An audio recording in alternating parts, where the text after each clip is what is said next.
What is going on, everybody? Thank you for tuning into another edition of On the Road to Victory. I am your host, Jimmy Smith, and I hope you're all having yourselves a great Thursday. Got a little bit of football coming our way here, but I wanted to get this top matchup show in. Worked on it a little bit last night, tried my best to get it all together. Cut it down a little bit, not top 13. So we're going to talk about the top matchups in this game. I'll give you a little primer. You'll see the updated injury report for both teams. You'll see the depth charts, the practice squads, coaches, stats, standings for both teams. Then we'll get into it. Love to hear your thoughts, though. Appreciate you taking the time, hitting that like button, sharing, subscribing, hyping these videos up, becoming members, all the things you're doing to support the channel. Cannot thank you enough. Hope you all had yourselves a fantastic day. But I don't know about you, but I'm ready for this Week 5 matchup. It's a good one. Now, let me touch up on this information. Now, it's not going to get its own show because we've already talked about most of these guys. That is not the news. Son of a... So apparently, I added the picture, added the wrong words. I don't know. Regardless, Jacob Sykes, who you saw a picture there, is back on the practice squad. And then you have KJ Henry as well. Eli Ricks and Antoine Powell Ryland were let go. You'll see that on the updated depth chart and practice squad here in a second. But, sorry, the graphic is all jeffed up. Just wanted you to know that first. But let's take a look at the updated injury reports for both teams. And some important news here. For the Eagles, some great news. Dallas Goedert back in practice today in a limited capacity, but that is a great sign. Now, Grant Calcaterra ended up on the list today with an illness. So hopefully he gets healthy in a few days here and is ready to go for Sunday. But some more great news, Jalen Carter, Lane Johnson, and Adoree Jackson, all full participants. So trending in the right direction toward playing this week. And then you have Nakobe Dean, who is 21-day window is open. So he's not technically off the PUP list yet, but he can come off of it. We'll see how he does this week. Probably ease him in. I doubt that it's this week he comes off, but I think we'll find out soon enough.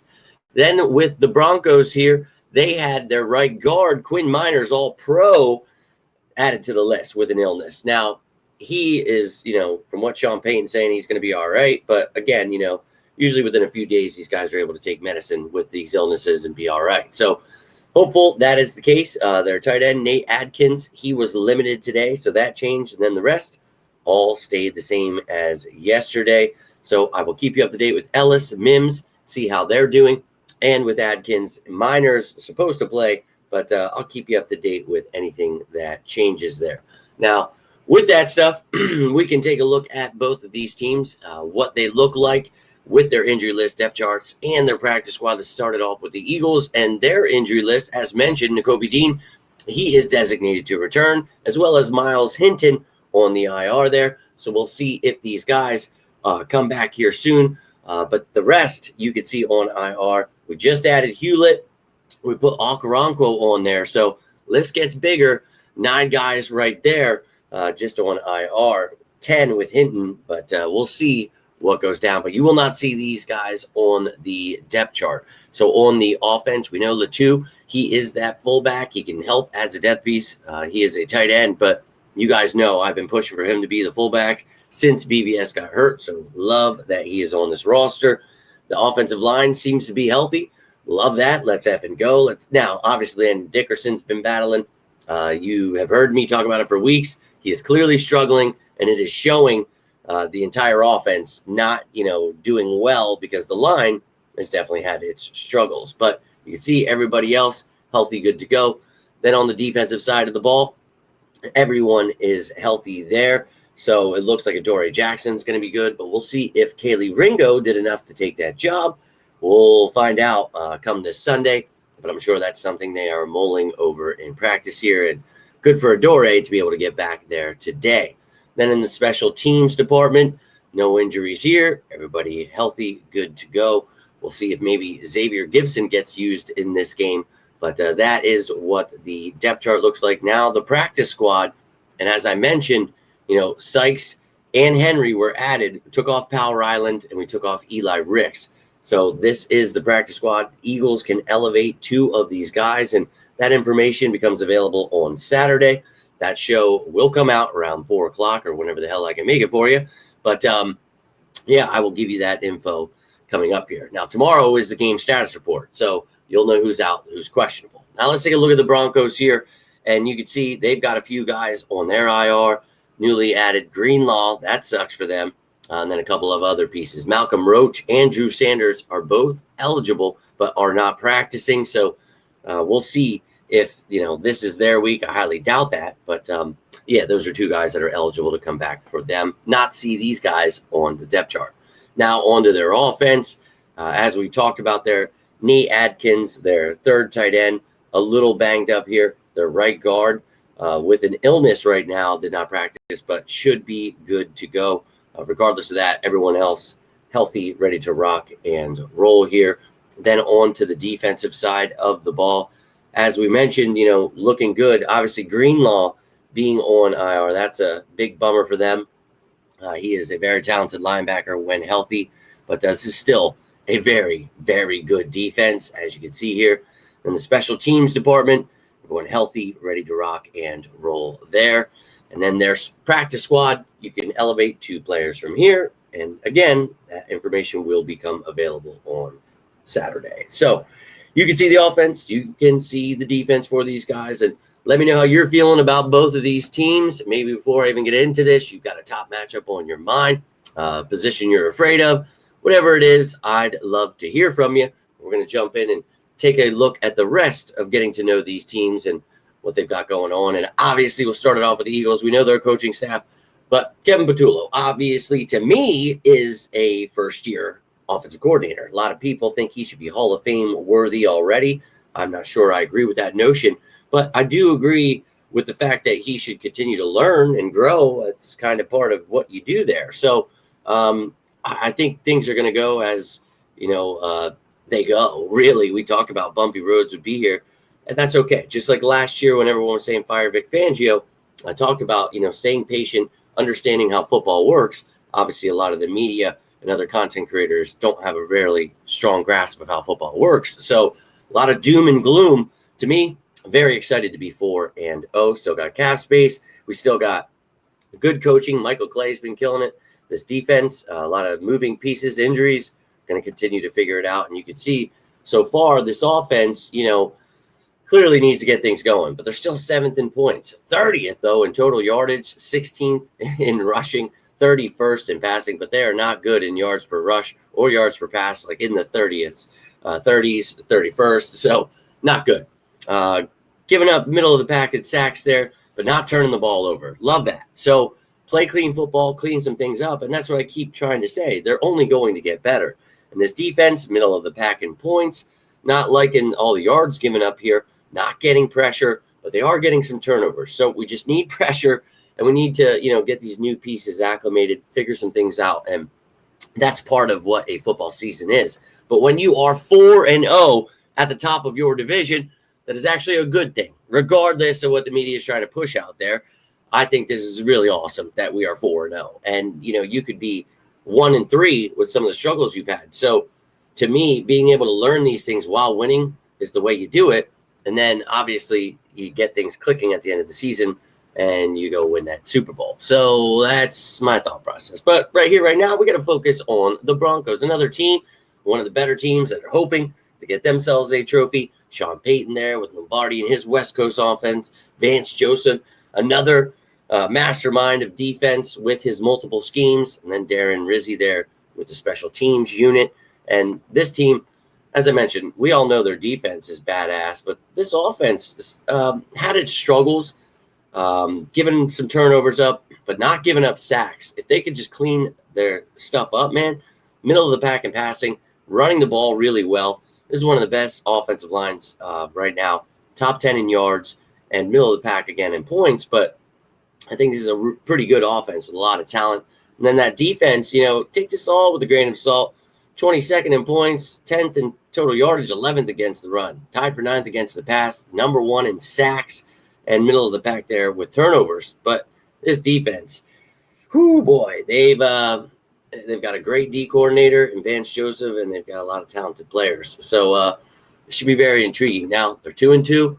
The teams they beat are ass. So I'm not really, it's like the Titans and the Bengals, I believe it was. So and they barely beat them. Now the Bengals have beat the crap out of them, but this is the Bengals without Joe Burrow. So yeah, but 2-2. trying to climb themselves up that mountain. And we all know they're going to be hungry. Everyone who plays the Eagles wants to beat us. And obviously, everyone who plays wants to win. It's my John Madden statement for the day. But when you're the defending Super Bowl champion, people are coming for you. So you see what both teams look like. Now let's take a look at these top matchups. Love to hear your thoughts on this. With all that information you just got, who are your top matchups for this game? I cut out some things here. Just wanted to do a few on defense, a few on offense. Clearly, the special teams you got to watch out for. Marvin Mims is a freak of nature, so shut him down. But maybe our return game can get something going. Maybe Gibson's back there. Maybe Bigsby does something. Maybe Will Shipley. Whoever wants to do it, do something. That'd be fantastic. Love to see it shut down Mims. But let's get into this. Starting it off at number 8, and I'm starting with the Eagles defense, and we're going with Vaughn and Campbell going up against Dobbins and R.J. Harvey. And this is quite a rushing attack. And a lot of people, R.J. Harvey is going to be this, that, the other thing, forgetting that Dobbins is there. And Dobbins is at 5.7 yards per carry, 5.1 for Harvey. Both little bulldozers. Dobbins has got 3 touchdowns, though, 0 for Harvey. But both of them, can pound the rock, dude. We'll say that. And I really think, this team has had its struggles. And first few weeks, the tackling, holy hell. And last week, a little improved, but still sometimes where I'm pulling my hair out. So we got to get these linebackers, get everyone else shutting this run game down, getting some pressure up front. I really think that, if you could take away this run game, make them one-dimensional, that is obviously good for most part anytime you're playing someone. But I think that this team, take away their run game and things will be magical. Now, they've also got some weapons here that I saw someone earlier, one of the Eagles reporters saying like they don't have that good of receivers. And I couldn't disagree more. I think Cortland Sutton, one of the most underrated. Marvin Mims, you guys remember a couple years ago before the draft. Big fan of Marvin Mims. Watch out for those home run hits. He hasn't done much this year, but got to watch out. And then you got Troy Franklin. And I think, these three together, it's a nice trio and a good amount of talent here for Bo Nix. Now, Cooper DeJean, Quinyon Mitchell, and who is it going to be? Is it going to be Dory Jackson, Kaylee Ringo, whoever it is, going to need to step it up here? And, Sutton, he's got 14 8-point yards per catch. Franklin at 10.9, and Mims only 9.1. All three of them have a touchdown. Sutton with 3 touchdowns, though. The other 2 with 1. I think the Eagles have the best 2 corners when it comes to Mitchell and DeJean. Young corners, up and coming, dude. And I think that it's time to prove to the world by shutting these guys down and going to have themselves a tough task. And, well, as a whole, this defense, being able to try to take away those weapons and put it in the hands of Bo Nix, who, look, he might be young, but he's still pretty damn talented. And he's one of those guys that, he's dual threat. And he's got right now 861 yards on the season, over 215 yards per game here. He's thrown for 7 touchdowns, intercepted 4 times, but only been sacked 3 times. We talked about a tie for first in sacks given up. This line, it's nasty. And this dude, he's dual threat. He can use his legs as well if he needs to. This is a guy that you do not want to sleep on. And I think, obviously, this Eagles team, they're going to try to clean some things up, and they better do that against a quarterback like Bo Nix. You don't want him to find his rhythm. In this game, he's definitely had his struggles here with the interceptions and things. But look, any given Sunday here, but let's make them one-dimensional, put that in this young man's hands and see what we can do. And I think we could do that if we could get some damn pressure. Now, on the outside, don't get me wrong, I want to talk about Zadarius Smith, and I want, Uche and Ojulari maybe gets a chance. Patrick Johnson here. I don't know, man. Jalen Hunt, obviously, you know how much I love him. I want to see these guys do work. They got a tough task on the outside there. But interior-wise is where I wanted to shift my focus, because this is where I feel they only have a weakness. Wattenberg, right there at center. I think Powers is pretty good. Miners is all pro. So, but if we can attack the middle here, the center, if we can get Carter, Davis, Ajomo, Byron Young going here, and make things easier for those guys on the edge, that would be huge. But this is going to be the best offensive line, maybe all season, that we face here. So really looking forward to that heavyweight battle. Now, moving on to the Eagles offense here. Let's get this effing run game going here, please, for the love of God. And I mentioned, Dre Greenlaw being on IR there. So they're down to Singleton and Chenard. Singleton, freak of nature with the tackling.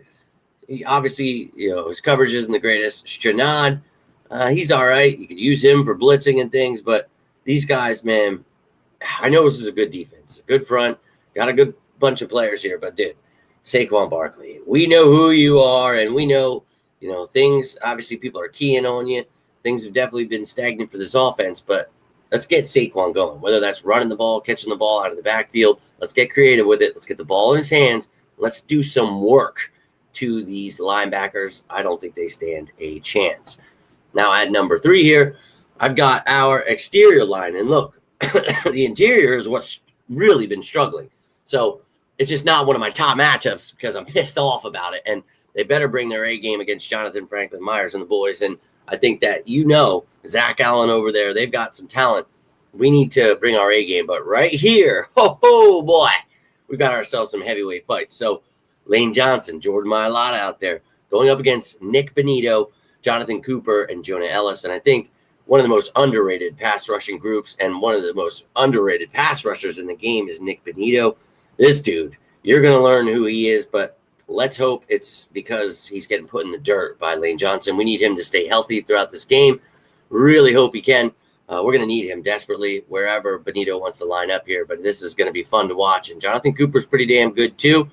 So let's bring our A game. Let's protect the quarterback. Let's get that run game going. And at number 2 here, oh my God, this was hard not to put number 1 because Pat Surtain, probably the best corner in this game, up there with Quinyon Mitchell and the rest of the guys. But dude, you've also got Riley Moss there. You got McMillan, and then you guys know how much I like Jahdae Barron in this draft, and he's been getting his reps. So this secondary, you got Hufanga back there. They've got a very talented safety, but these corners going up against these receivers is where I'm really excited. And Surtain might be following A.J. Brown, which would be a really fun matchup. Clearly, we want A.J. to get going.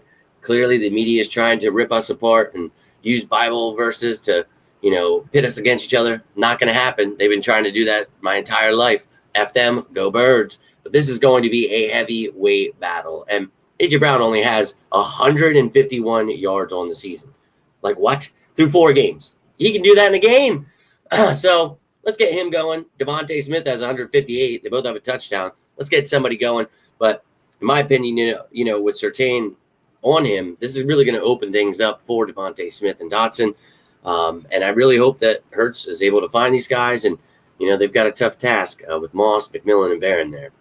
At number 1, though, it's him. QB1, Jalen Hurts. And we just talked about the line, getting the run game going, getting these receivers open, doing our thing, scheming them open. Kevin Patullo doing his thing. We all come together here, and then Jalen Hurts can do his thing. And I know a lot of people in the media talk about, all he does is win. You don't want to win in the NFL. You want to really just put up stats, and it's not really about winning, and that's just not Jalen Hurts. Whatever the weirdo shit is that they're putting out there, I just don't care. I think that Jalen Hurts has proven, he is one of the best quarterbacks in this game. And I know, he hasn't doing this, he hasn't done that. It's always something. He can't run, he can't pass, he can't this, he can't throw across the middle, he can't. And he just continues to prove all these people wrong. So I don't know, man. Let people continue to be weirdos. And Jalen obviously isn't, going crazy here in the passing game because, there have been struggles, but also you don't need to when you're running well. And, we haven't ran well at times. So it's always, they're going to push narratives and move things around, and that's fine. And look, maybe this is a game where he does try to pass the ball. We talked about it. This team's pretty good against the run, the pass. And, you talk about Jalen Hurts only having like 150 yards per game here in, passing. And I know people want to see stats and they want, this to be Madden, but I just want to win. And if this team can continue to learn about itself and continue to find itself and its identity throughout the season, that's all I can ask for. So Jalen Hurts go up against this badass defense, number 1 in sacks. They're getting turnovers. We know what they can do, but we know what we can do. So let's dig down deep and let's go find that. And Jalen Hurts will lead us to the promised land. And, we're going to need the rest of the team to come with us. So I'm pumped up about it. And I'm ready to go see a heavyweight battle. And I think this could definitely be a close game here, but put it in the hands of Hurts. Let Barkley run all over him. Do all the things these people are saying we can't do against a great defense. And I'm going to keep smiling. But that's all I've got for you guys. If you have anything on your mind, maybe you have a top matchup, you have a score prediction, a favorite player, player you're most afraid of on the other team, something, anything, I'm always down to talk some birds with you. If you guys have anything else going on, it doesn't have to be about the birds. I'm always here to talk to you. Whatever you got going on, always try to be a friend. You guys are family to me, so always want to be there for you as you are for me. But love to hear your thoughts on this. Thank you for hitting the like button, sharing, subscribing, hyping these videos up, becoming members, all that stuff. Really cannot thank you enough for all of your support. But that's all I have for you here tonight. So until next time, I am Jimmy Smith, and this is On the Road to Victory. You all stay safe out there, and as always, go Birds!